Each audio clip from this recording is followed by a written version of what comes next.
Welcome, travelers. I'm Josh.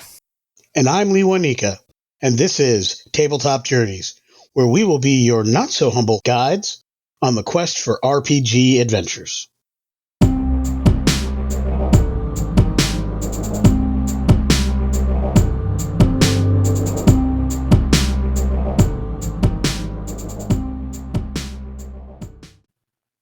All right, everybody, welcome back. Here we are talking Chapter 1. Try that again without hitting my microphone. All right, everybody, we are back. We are here now talking Chapter 1 in the new 2024 Dungeon Master's Guide. Hope that you checked out the overview. Some really interesting insights on the book as a whole. But here we are. We're going to go ahead and dive into Chapter 1. So Chapter 1 is the basics. And I think I will go ahead and start here just with kind of my note here. I think that this is a fantastic chapter for new DMs. It includes rules and how they should be broken, which I think is a really important skill for DMs to learn.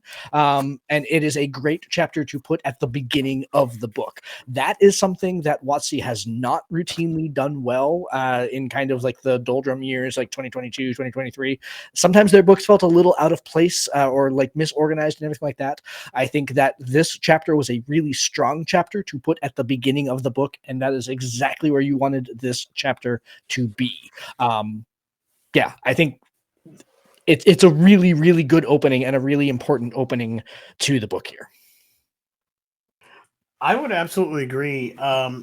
Michael commented in our last video about that very topic, and just to reiterate and expand, I think it absolutely covers good ground at the right time, at the right pace, and at the right level of detail. Those are three factors that 2014 just didn't do. I don't know how much I don't recall if many of these topics were covered in whole, part, or well. I assume absolutely not well, but I couldn't tell you what was and what wasn't covered, so I can't give you a direct comparison. But my gut instinct feel between the book that was and the book that is that the book that is really good in regards to this chapter and the material it covers and how it does that. I like it quite a bit as well. Again, I think it does what it's supposed to do. I have some quibbles, but overall, I like it. And I think the thing that I like the best is it starts off right at the top, like, what does a DM do? Mm-hmm. Because that, again, as I mentioned last video, I get those questions a lot in those panels that I run. Like, there are so many different aspects in it, and it doesn't have a cookie cutter answer. You do a lot of things. You're a world builder, you're a storyteller, you're a referee, but it sort of indicates like why you should also enjoy those things. Like, it's not just like, this isn't the work you do. This is the fun you get to have as a DM. Yeah. And in a game that is bottlenecked by the number of DMs we have and by the number of good DMs we have in some cases, I thought that was a very, very important thing to have at the top. Yep. My number one quibble is, why not just have a session 0 section? It covers multiple aspects of what a good session 0 is, but it doesn't ever just say, this is what you should do before your first ever session. Like, even when it starts talking about your first session, it says start with a recap. No, your first session is your first session. You don't have a recap yet. So I thought that was like a weird sort of absence. Just have a section on what session 0 is, and then subcategorize all these different things about understand your players, mutual respect, the different types of players, like all that stuff. Even there's like, lines and veils in here.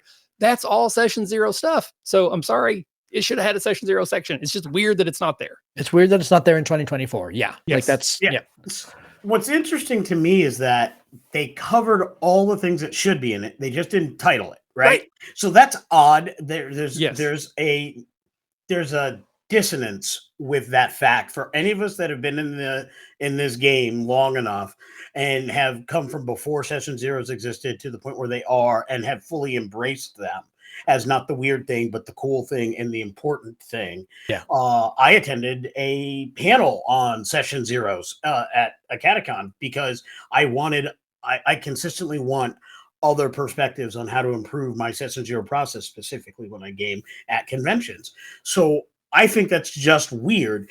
Interestingly enough, in a much later chapter, when you get into the campaign, they actually mention do a session 0 right to start it.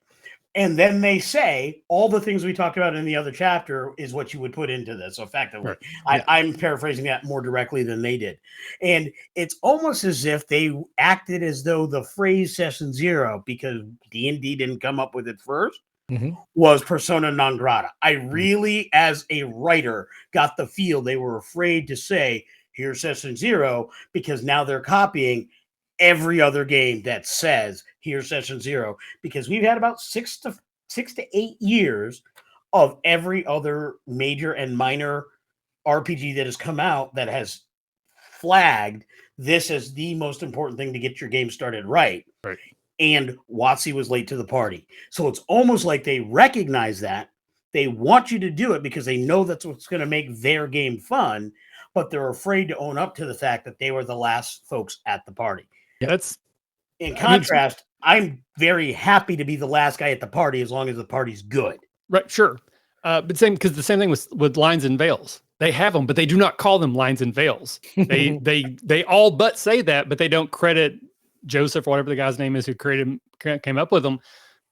So maybe you're right. Maybe they're just like, we don't want to use that terminology because it's not our language, but it's just the thing. Come on. Yeah. So I'm actually going to expand on that quibble into my primary quibble in this first chapter, because I did not realize at first how related they were until you guys started talking. My biggest quibble was that there's a lot of really general information about, like, for example, how to find players, right? Yeah. And yet doesn't go out and say, use Discord, use Reddit, use any of these things that everybody knows. Well, maybe not everybody. And that's the important part, right? Is that not everybody knows that all these things are available. But, like, D&D runs a Discord channel. Join our, even if they didn't want to say find other Discord servers, join our Discord server, that kind of thing. And so, so I think it's kind of a similar kind of problem where it's like they want to talk about the fact that there are options available, but they're so afraid of mentioning them by name that it makes the advice or the guidance feel empty. It doesn't make it feel complete. Yeah. It's like a high level overview, like even like a place to play. Like, sure, but do you really like? Is that anyone's sticking point of I want to play D&D, but is my living room acceptable? Like, that's not a roadblock for anyone that I can think of. It just seemed like a weird thing. Yeah. On rare occasions, I will see that pop up on a Discord or on a Reddit feed or on a whatever where player X player X says they really want to play, but the DM that they know that's running a game in their local area doesn't accommodate their wheelchair, or doesn't or cannot, or the game store does this, or they feel weird about that, and all the Reddit horror stories and the X horror stories. So I would say that those things could be roadblocks, and they do seem to be speaking towards those cases. I would love to say that those are fringe cases. Right. And I think that fringe could be fairly large. So I don't disagree that it's probably something people deal with, but I don't think having this one chapter or this one paragraph is going to change that. The DM who won't accommodate a wheelchair isn't going to change their mind. Yeah. It's just going to, like, acknowledging the people who deal with it. I don't know. Again, it's not bad. I'm not mad it's there, but that's real valuable real estate that could have been used for something else, in my opinion. Yep. Yeah. They could have shrank the font a shade and added some more words around, that would have filled this out more completely. Yeah. So, Michael, you'd mentioned earlier in this video about the how to run a session and how it doesn't mention, how it mentions the recap, even if it's supposed to be the first session, all that kind of thing. Just before that is this whole page talking about preparing a session and, like, the amount of time that, if you've only got 1 hour, if you've got 2 hours, you've got 3 hours. I see you making a face. What'd you think about that?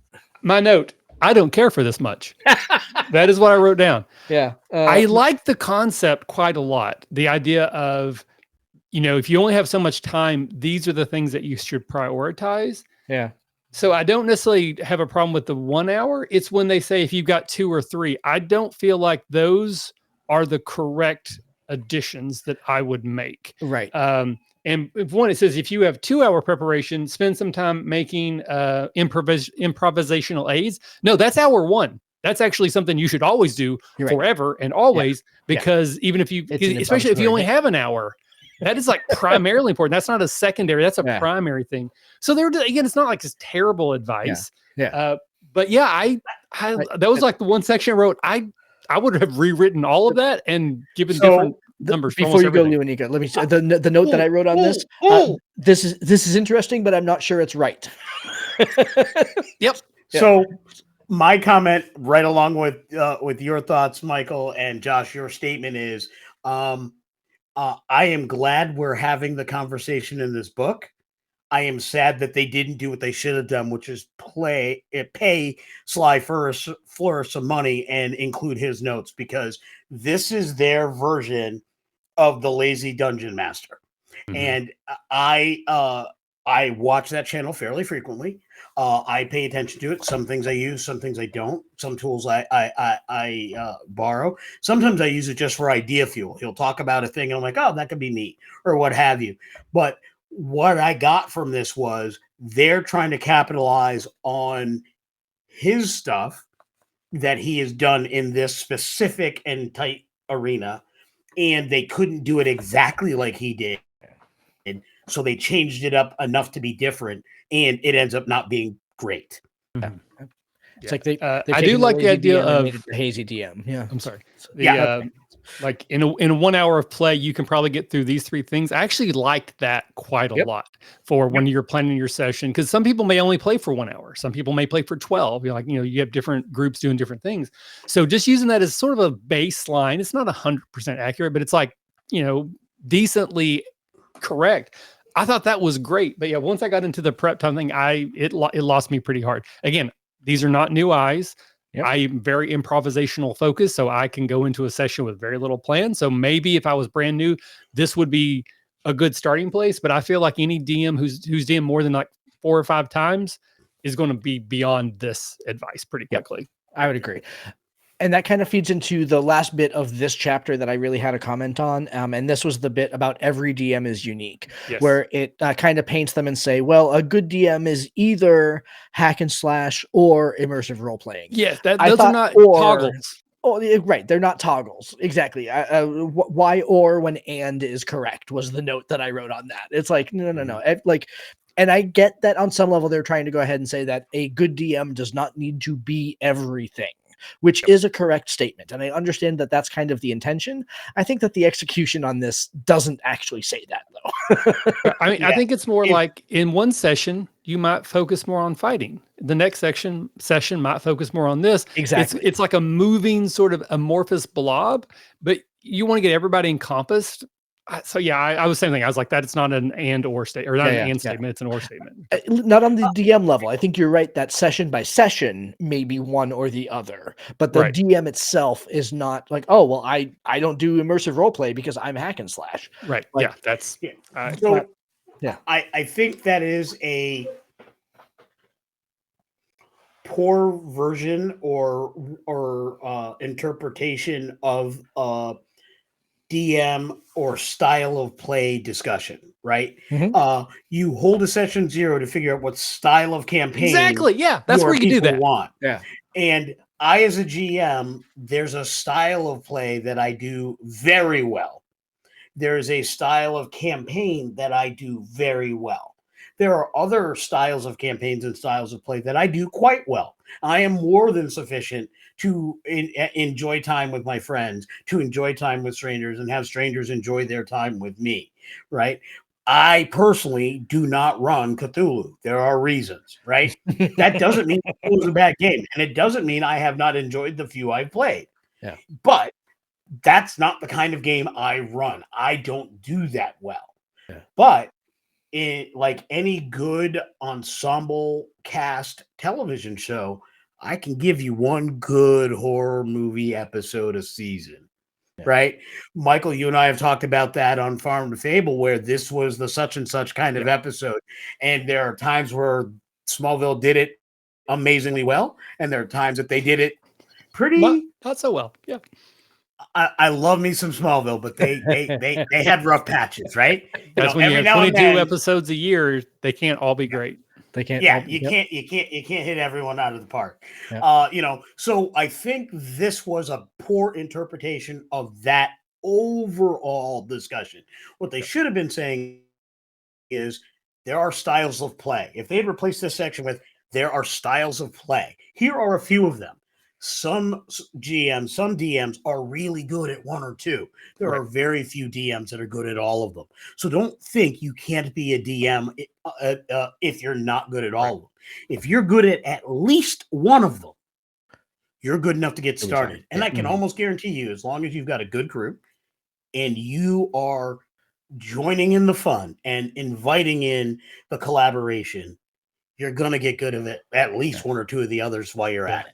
Yeah. I think That's the chapter they should have written there. And I think there should have been a paragraph about finding a table that's right for you.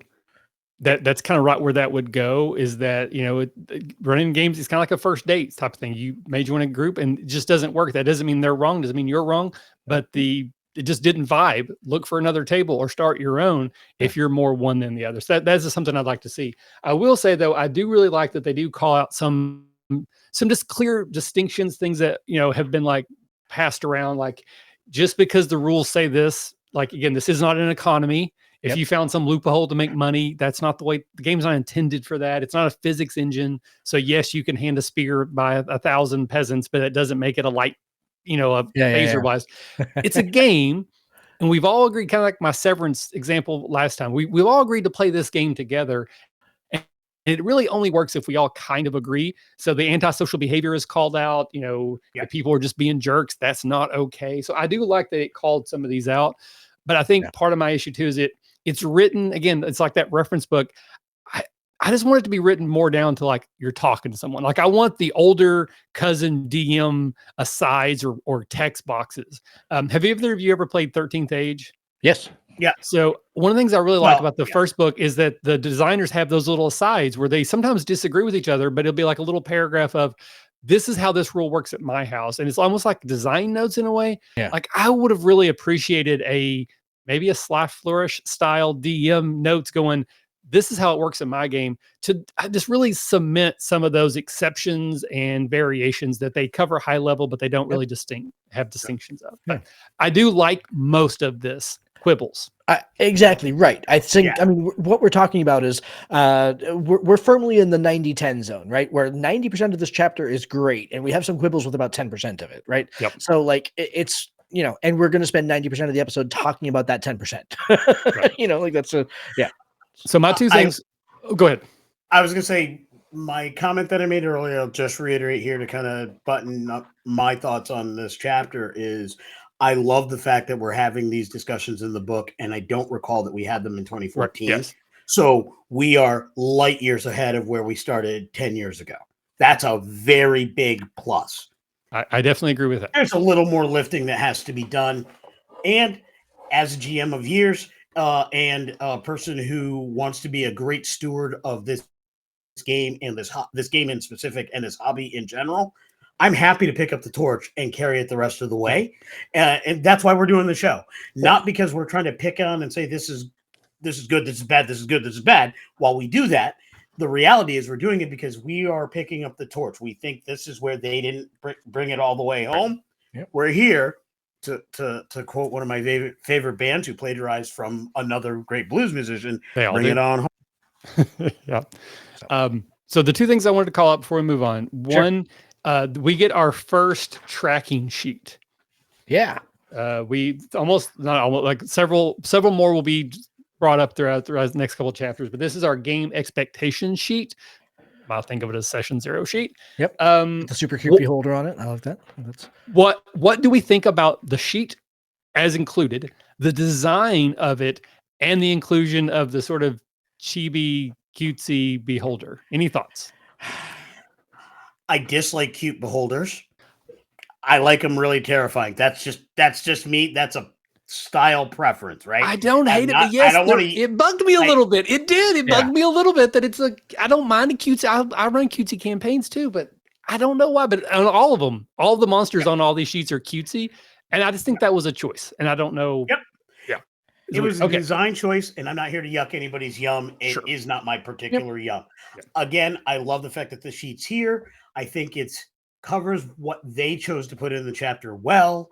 I love the fact that they have these forms here, and on the D&D Beyond, when you have it, you hit download, Yep. and the tracking sheet you get, and it's form fillable. It's a PDF. It's wonderful for a company that is generally opposed to creating PDFs. Yep.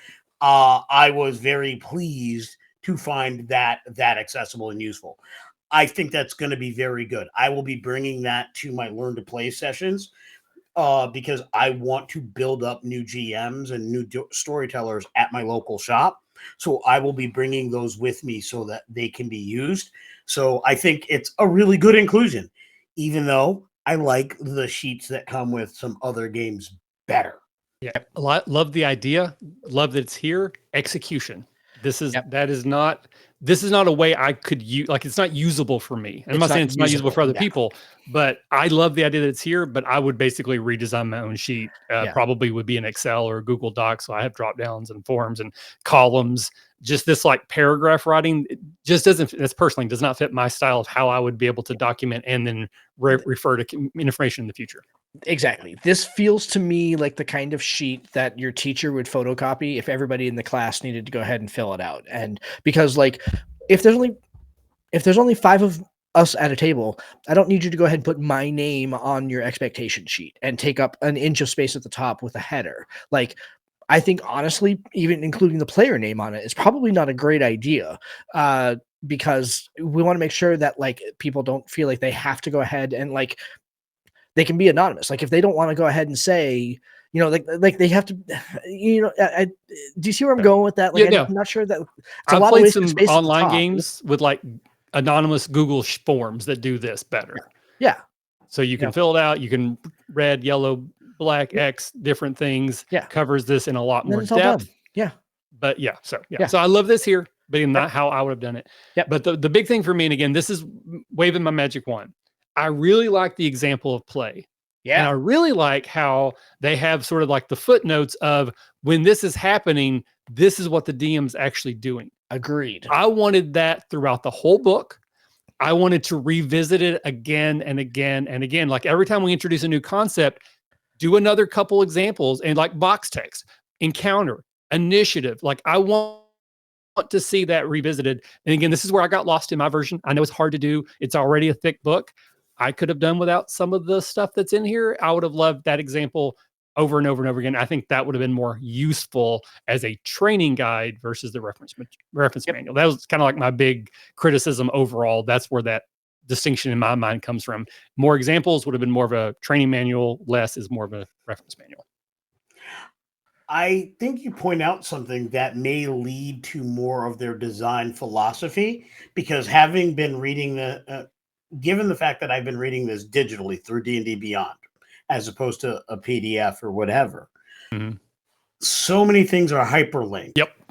And there are so many things that in the D&D Beyond version, which probably don't show up in print. I don't know if they do or do not, where they either refer to the page or give you the hyperlink to the page so I can click on it and go right to that. Or what I tend to do when I'm reading a document online is I click open in another tab so I don't lose my place. Correct. And then I can go over and look at it and come back, or I might put it in a new tab so it's on one screen while I've got it and I can look at them simultaneously. And I found some of that to be actually fairly seamless digitally. But I can absolutely see why that would be. Well, I prefer to be here than have to flip back 4 pages, because what's physical doesn't necessarily translate to digital, and what's digital doesn't necessarily translate to physical. So I think that's a good call out. And our different experiences with that are directly related to the medium. Cool. All right. Well, we're going to wrap up chapter 1 here. And then, we'll see you in the next video where we talk about chapter number 2. So, enjoy. Yeah. And as always, if you have any comments or anything that we said here, please make sure you leave them down below. Make sure you subscribe to the channel. Make sure you hit the notification button so that as we push these out, you get updated when they come out. So, all right. We'll see you in chapter 2. If you start looking up in the corners, At the end of these videos, you're going to start seeing links to some of our other shows on the channel. There's going to be some really good stuff coming up. Oh, and on this video, they're going to see the link to the next video. Yeah. Sorry about that. Eventually. Yeah, that's true. Eventually, I mean, I suppose once they get through chapter 7, then they will see it. But put that in your chapter